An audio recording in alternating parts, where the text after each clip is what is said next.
qu'on voit maintenant sur le marché, c'est-à-dire des sociétés qui prévoyaient de lever de l'argent peut-être cette année ou à la fin ou l'année prochaine, auront certainement de grosses difficultés. Et de ce fait-là, elles réduisent, si tu veux, un petit peu ce qu'on Mhm. appelle la voilure. C'est une terminologie, c'est-à-dire elles réduisent un petit peu les dépenses. Et c'est ce qui se transmet par des licenciements.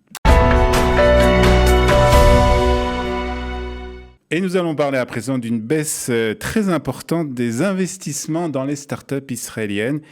En 2022, baisse de près de même plus de 50% par rapport à 2021. Et pour en parler, nous sommes ce matin avec Rudy Lézer. Rudy, bonjour. Bonjour. D'abord, on va rappeler que tu es spécialiste justement dans tout ce qui est start-up et plus particulièrement dans les technologies de télécommunication. Et on va parler justement de cette baisse d'investissement par rapport à l'année 2021.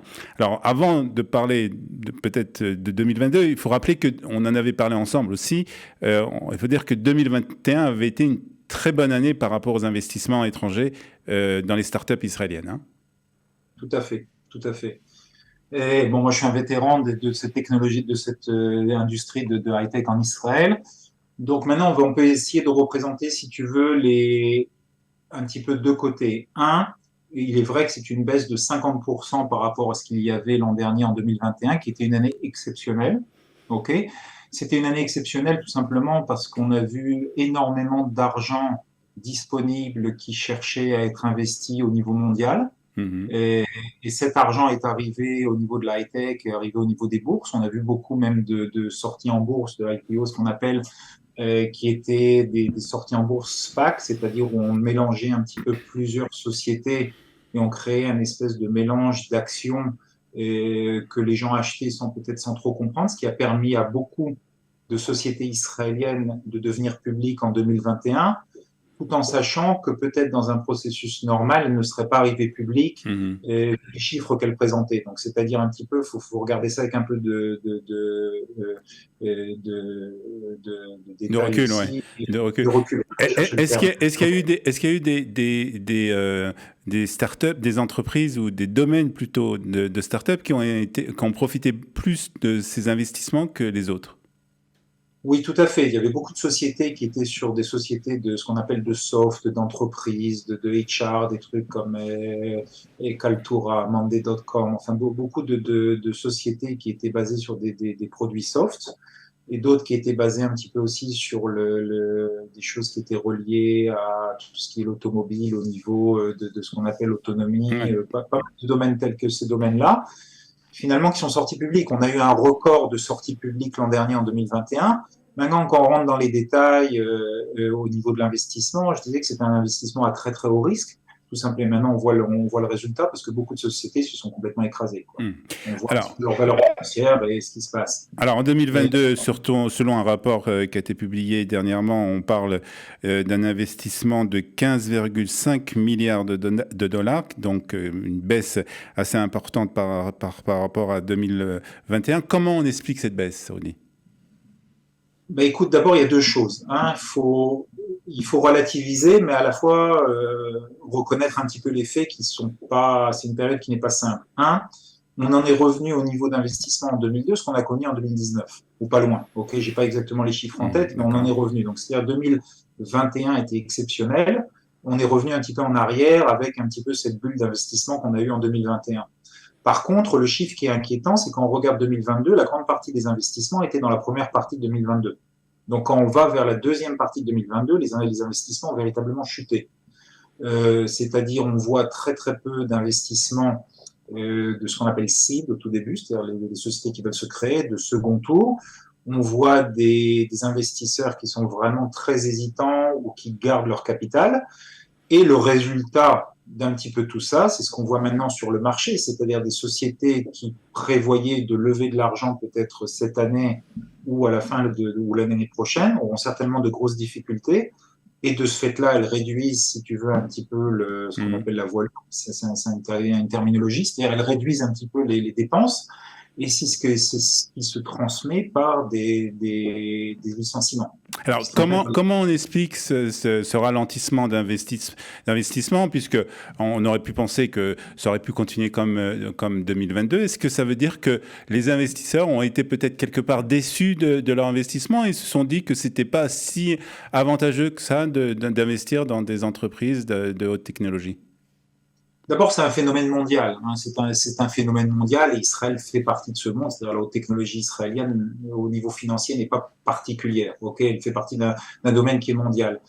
Maintenant, le domaine mondial souffre exactement de ce même phénomène d'inflation et de taux d'intérêt qui monte, c'est-à-dire l'argent devient très très très cher. Ok, et cet argent qui pouvait être placé à capital à haut risque parce qu'il n'y avait pas d'autres alternatives trouve d'autres alternatives sur les marchés financiers. Donc, on voit beaucoup moins d'argent qui va vers des investissements de capitaux à haut risque. Ça, c'est une chose. Et on voit également que les investissements de capitaux à haut risque, qui souvent étaient le résultat de profits gagnés sur ces domaines, ne sont plus là non plus. Donc, on voit une réduction assez importante du capital qui est investi de façon mondiale dans les sociétés technologiques. C'est un phénomène qui est mondial. En Israël, vu que c'est une partie très importante de l'économie israélienne, on le ressent encore plus. Et on voit ça pour les sociétés qui sont privées et qui ne gagnent pas d'argent, c'est-à-dire qu'on appelle qui brûlent de l'argent, qui ont des problèmes à soit lever de l'argent ou l'argent qu'ils ont réussi à lever dans les 2 dernières années doit leur suffire pour beaucoup plus longtemps qu'ils ne pensaient. Donc, ils limitent leurs dépenses. Donc, ça, c'est une chose. Les sociétés qui sont déjà assez importantes et qui sont mesurées sur leurs profits ont des revenus et des profits qui sont plus faibles. Et donc, pour remplir leurs engagements face aux investisseurs, réduisent leurs coûts. Et on voit encore des tas de choses qui sont annoncées, y compris même Microsoft aujourd'hui. Il y a des choses, il y a une société pareille. Donc, on voit il y a des nouvelles un petit peu tous les jours, et ce sont des bad news. Ok, j'ai pas entendu beaucoup de bonnes nouvelles en dernier. C'est-à-dire que on va dire cette façon d'investir va continuer. C'est-à-dire qu'on va voir de plus en plus de grandes sociétés de start-up de haute technologie licencier du personnel, d'après toi? Je pense qu'on a déjà vu une bonne partie le faire maintenant. Ok, c'est très difficile à dire si on va voir encore dans les prochains trimestres.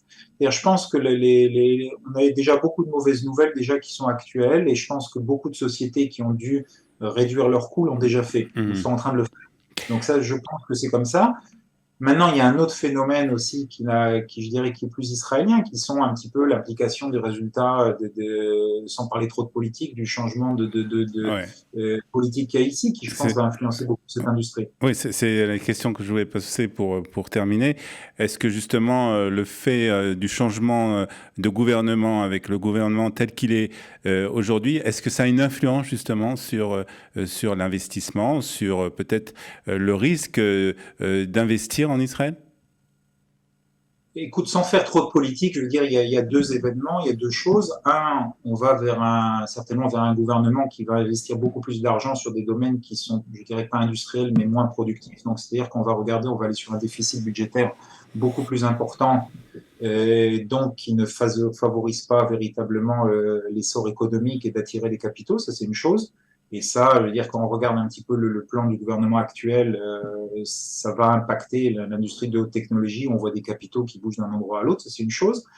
Maintenant, je pense que l'environnement politique va certainement influencer également la venue de capitaux. On voit certains déjà VCs, etc., qui sont hésitants, qui se retirent. C'est-à-dire, c'est encore un petit peu beaucoup trop tôt pour gérer ça, mais je pense que ça va pas rester sans impact. Ça va pas rester sans impact.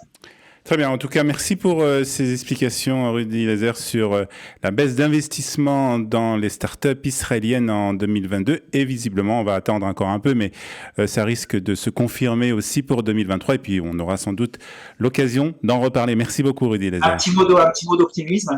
Oui, c'est bien de terminer par l'optimisme. Voilà. Non, je suis vraiment. C'est-à-dire, moi, j'ai connu une industrie où on était des boy scouts, quoi. C'est-à-dire, cette industrie était très des pionniers plutôt.